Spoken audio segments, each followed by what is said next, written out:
Bonjour, Jérôme Barthès, cofondateur de la société Lono. Je suis en charge du développement en général de la société, donc sur la partie commerciale, marketing, communication. Et chez Lono, on propose d'accompagner les promoteurs immobiliers, les bailleurs, les hôteliers et les gestionnaires en général dans la conception de projets immobiliers connectés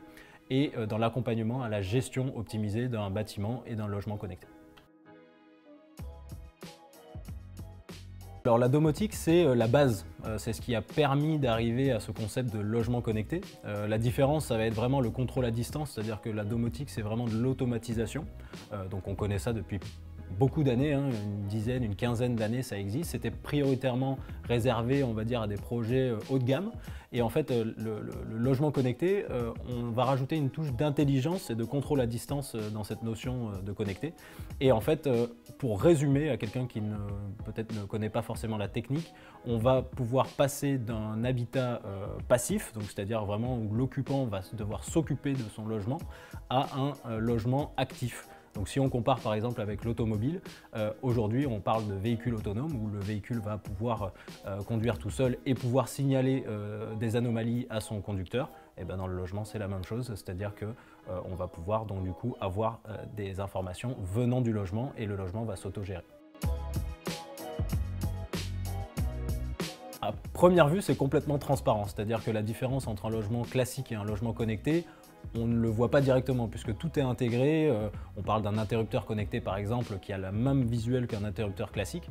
Effectivement, ce qu'on va voir qui va changer aujourd'hui, et je prends le même exemple que l'automobile tout à l'heure, c'est vrai que dans l'automobile, on a un écran de centralisation avec la possibilité aujourd'hui d'interagir tactile ou vocalement dans le véhicule. C'est exactement ce qui se passe dans le logement, donc on va avoir normalement cette centralisation sur des écrans interactifs qu'on appelle Smart Display et qui vont coupler à la fois le contrôle vocal et le retour visuel.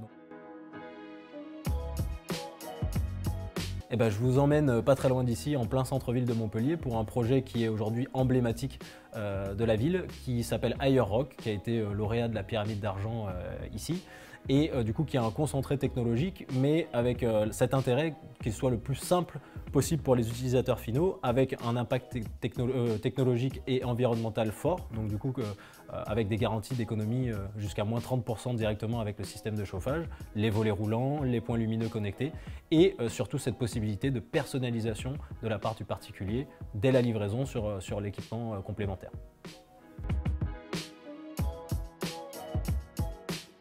Effectivement, c'est le premier a priori qu'on va avoir, c'est de dire que la technologie n'est pas forcément accessible aux seniors, alors que pourtant la dernière évolution technologique qui est l'assistant vocal avec un retour interactif, c'est justement ce qui permet un accès à la technologie ultra simple pour n'importe quelle typologie de personnes. Et c'est là où on va pouvoir du coup proposer des choses très intéressantes à cette typologie de personnes et donc de pouvoir être un véritable assistant quotidien pour les personnes qui sont dans le besoin, donc du coup des rappels de rendez-vous, simplifier les entrées et sorties des accompagnants et des aidants avec des serrures connectées, détecter un départ d'incendie avec des détecteurs de fumée ou des détecteurs de fuite d'eau, ce qui permet en fait de garantir la sécurité et d'apporter du service à valeur ajoutée pour les seniors au quotidien.